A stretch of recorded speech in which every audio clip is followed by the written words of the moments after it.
and we're talking about crucial conversations as it pertains to flow state and working through triggers.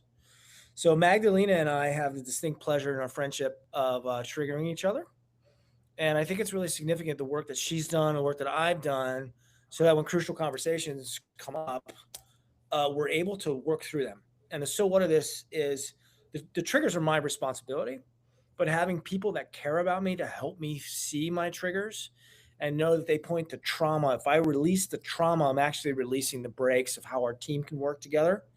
And we had a fun way of working through that stuff today. So that's what we're up to this afternoon on everything. Yes, we sure did. And we'd love to talk about it.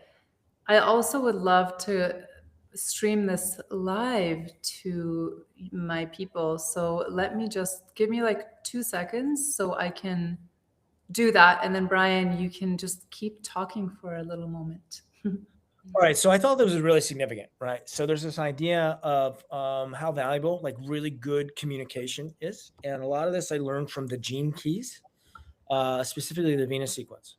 So you've heard the old adage, I can either be in love or I can be right. This applies to being in appreciation too. So instead of love languages, we're actually talking about the language of appreciation in the workplace. So Magdalene and I, and Dr. Jake, we work together, Flow State Studio. And I think that crucial conversations like, hey, can we talk? Creates so much like anxiety in me. And there's frameworks that I want to share with you around like how to work through that, how to be in a calm nervous system to be able to like work through these past traumas that may or may not be conscious. And the whole so what of that is in the relationships you really care about. How do we use the friction to actually move us forward? Because every airplane taking off has friction of the wind to create lift. So that's the kind of friction that we're talking about, the kind of friction that actually brings us together by remembering more of who I am and letting go of more of the brakes that's keeping me from the Brian Muka statue that's in here. I just got to chip away everything that isn't. So Yes. So while you were talking, what came up for me is that triggers are such great opportunities to heal, but it's not even heal. It's like reintegrate another part of yourself within yourself to like allow, maybe we can call it the shadow self, to like come to light and to be loved and to be held and then to be released or to be transmuted, alchemized. So triggers are actually kind of cool. They're fun when you can approach them from that perspective of like, I get to up level myself and I get to become more of who I am, which is exactly what Brian was saying. And so, and then also, so the trigger isn't ever about the other person. It's about the person feeling the trigger. So in this case, earlier this morning, I was feeling triggered by Brian, but it wasn't just him that was triggering me. It was other situations similar to what he was bringing up for me that were also triggering me because there was a specific theme inside of me that wanted to come up and be released. And with Brian's attunement to me, he realized like, hey, maybe like, what do you want right now? What do you need? Rather than we met up originally to discuss the next project we're working on. We didn't do that at all. We did something completely different. We keep trying to do, but every time we have it scheduled, both him and I are in a flow state. He's doing his own flow work and I'm doing my own flow work. Yeah, go ahead. We had an intention to do particular work, but that if we did that work, it would have came from the courage and fear, power, frequency, right? And so we knew that we needed to clear the turbulence in our friendship, our working relationship. And that when we are finally in a joint flow state, we're going to be able to accomplish a lot more because we're in the right energy together instead of like pretending or masking or armoring our way through whatever the calendar told me I should be doing right at this second. Totally. And also, what was needed in that moment was actually there was an energy that really wanted to come up and out. Go ahead. Oh, I just want to go back, right? yeah, So sure. here's how this happened. Magdalena sent me a 3-minute voice message last night. It was thoughtful and she was excited. And I know that the feminine wants to be seen and cherished. Friendships, romantic relationships, whatever, right? And I didn't do that. And if I zoom back and own my side of the street, our side, I've been hard after these AI agents and efficiencies and videos, right? So like the end goal I have in mind, and was focused on that yesterday. And what I need to do a better job is like when people message me to acknowledge and honor what that is. I don't have a good way to do that just yet, right? Because it interrupts my flow state, it interrupts my concentration. That wasn't the right time to bring up what's happening for me in what you shared with me earlier today. Like I would have been wrong to bring up like how I felt in that because you can't hear me. I don't feel seen. I don't feel appreciated. I feel abandoned. Right. Right. So what do we do? So what did we do? And by the way, okay, I just want to go back a little bit as well, because I'm very fascinated by this whole getting triggered thing. So it really, so yeah, okay, I sent Brian a longer voice note in response to some really cool videos that he had sent me. And I was like really excited about it and whatever, and left my comments on it. But I feel like that situation has happened a lot in my life where I would like respond to something and I would get nothing in return, or I would be really encouraging of someone and really seeing them and then not getting any responses back. So I realized like, this isn't about Brian. This is just one situation in my life. It's about this like theme of feeling invisible in my life. Like, not that I always feel that way, but it comes up often enough that it triggers me, where it makes me like either frustrated and angry or sad. And today, how I was feeling about it was sad, is that I wasn't feeling seen, but it was bigger than just not being seen in one little conversation. It was that in general, I feel like I have a lot to offer to the world and I have a lot of help to give and I can give a lot of guidance, but I don't feel like I'm being really seen, even when it comes to my own business. And that has, all of that was welling up at once. So what we did was, so Brian, first of all, was like, hey, he tuned into me and was like, hey, what do you want right now? And I was like, okay, let me think what I want. What do I need? And I was like, I just want to release what's brewing up inside of me. And then he corrected me, not correct, but like, so his interpretation was even better. He's like, actually, maybe you just want to hold what's showing up for you. And I was like, yeah, that resonates. I just want to hold this feeling in a space of like compassion and love. And I did that. And then what came up next was a whole little ceremony that we did that involved him whipping out his drum, doing his, like he sang, he did his Mongolian throat singing. I whipped out my flags and I started dancing. Prior to that, I did some cat-cow moves just to move the energy that I was really feeling in my stomach. That's where I was feeling that like sense of not being seen. And I felt it was so much fun, you guys. It was like healing work party. Like there was nothing serious about it. There was nothing like, look at your shadow self. It was like, no, just acknowledge what's coming up and enjoy moving through it and through like your full creative expression. That's what was happening. Yeah, it was really cool. It was really cool to just presence what's happening. There's nothing to fix in that. Yeah. Right? There was a part of you that needed to be seen. And I find it really profound in this work with Carl Jung. I don't want to surgically remove my shadow. I tried that for a long time and I was really good at it. I developed these spiritual gifts in order to conduct spiritual surgery on myself. And if you go down that route, I can spoiler alert, it's not going to work. I promise. It isn't until like the hurt or for me, the unworthiness comes up and I feel it and I can see it, right? So if I go to meet myself, the first thing I'm going to see, according to Carl Jung, is my shadow. And so this brought up also for me abandonment. When I was thrown away from the Navy, thrown away from my practice marriage, and just being in that, how that might have felt. And then like we were able to just appreciate that. So it wasn't about me versus Magdalena or vice versa. Like you didn't do this. And I read this last night. The triggers are my responsibility. If I feel triggered, it's me. I get to do work around it. And then I've been surrounding myself, I've been blessed with people that have done their work too, so that when my trigger triggers them, we're not like in this trigger warfare, you know? And if you find yourself, here's what I found. This is what Richard Rudd in the Gene Keys.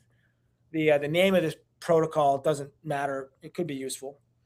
Um, it's from the Venus sequence. It's the pathway back to love. So this is human design, I Ching.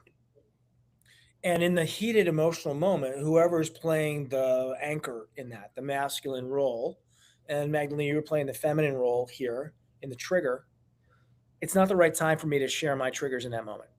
It's my role to hold space. And then a day later or 2 days later, to reflect that back, how I felt like I wasn't seen in that. Right. And so the example that Richard uses is like the dishes. Right. So occasionally I forget to wash the dishes. And in the moment when Yael is like, hey, you need to do a better job cleaning the kitchen, and upset, and she doesn't get upset. But when it's about the dishes, it's not about the dishes. It's about being unequally yoked. So my role in that is to see and make her felt seen, and the emotions are valid. Even though like I cook most of the meals, and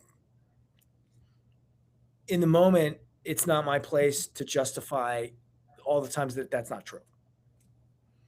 And so if I could just like give up on that for 24 hours, and a day later or 2 days later, we're like, hey, remember when we had this conversation? That didn't feel fair to me.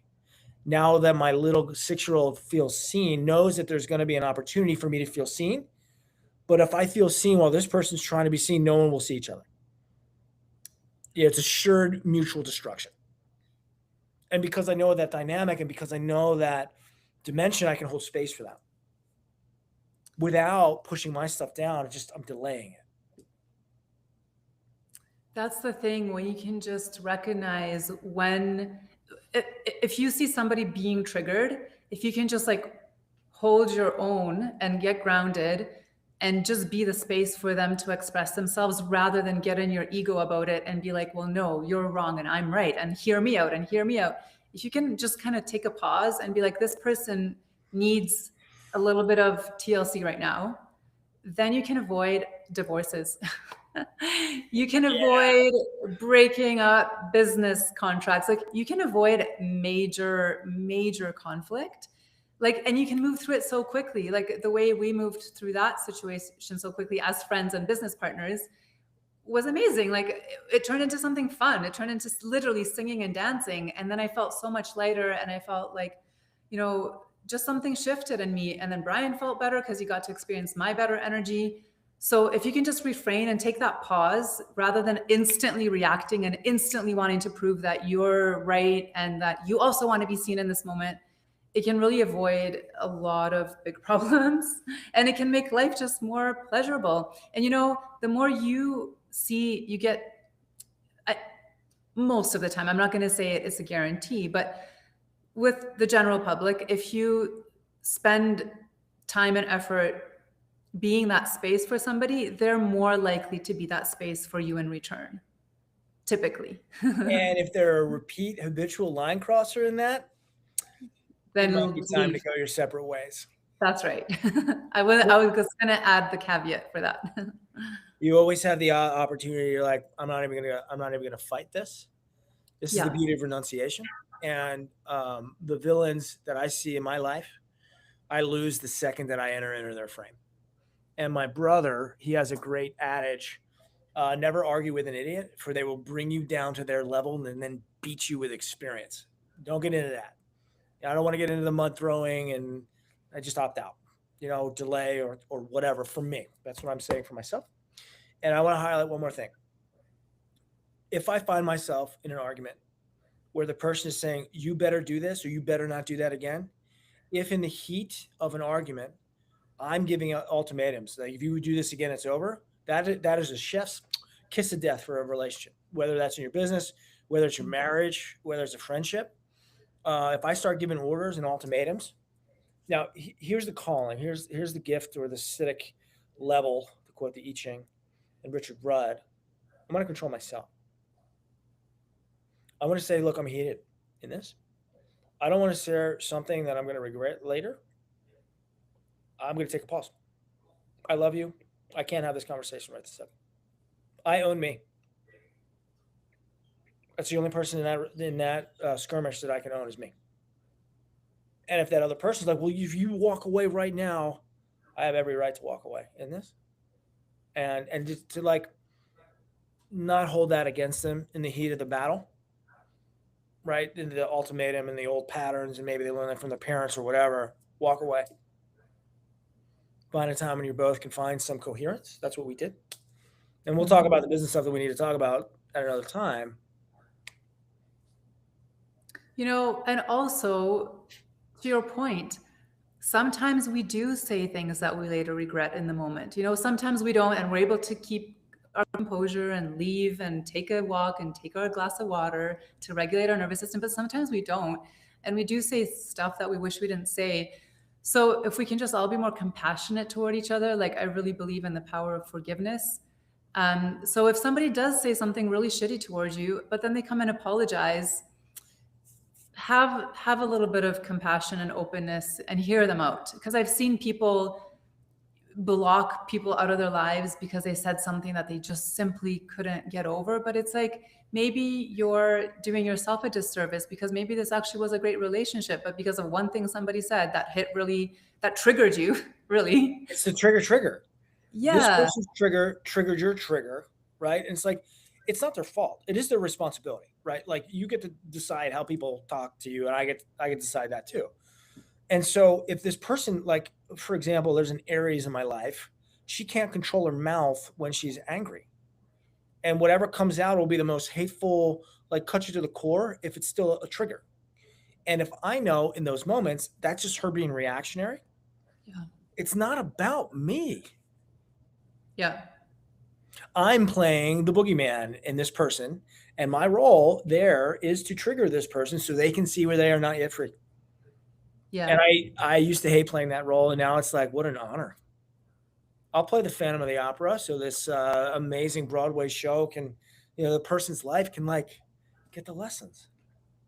And guess what? When you don't take things personally, you set yourself free, because then people can do and say whatever, and you're untouched. You're like that tree that's like grounded, and nothing can really cut it down. Yes, I find, having lived in places where there's royal oak trees and palm trees, the royal oak is cool. It's stately. I want to be the palm tree. I want to be able to bend when the hurricane force winds blow, and I get to be more flexible. And in the words of a mentor and a man I really respect, be the water. How can I be more flowy? How can I adopt more of the feminine essence of flow, even when there's rapids? What's that expression? Let it flow like water on your back. What's the expression? Oh, the duck's back? Yeah, that's a great model, right? So in the skirmish of the argument, be the duck and just let the words and the stuff trickle away. It's not about you anyway. And then the kicking under the water, like you've got some processing to do. If it is triggering, it just means you have work to do too. But the level 2 of this is just take a pause. 2 people in a trigger turns into a skirmish and a war. So show me my triggers. Show me where I'm not yet free. Magdalena, thank you for showing me my triggers. And we got to release this today by laughing, dancing, and singing. LSD. LSD. It's a hell of a drug for all that ails you. That's really great. Makes you feel really activated. Well, thanks, guys, for spending some time with us today. Saturday, Flow State Saturday, 2 p.m. On Saturday. Eastern time. And reach out. Let us know how we can serve you better in terms of enjoying more flow and taking more of the brakes off. And if you have any questions about flow and communication or anything that we just discussed today, feel free to comment or message us as well. We'll welcome that. Ciao, ciao.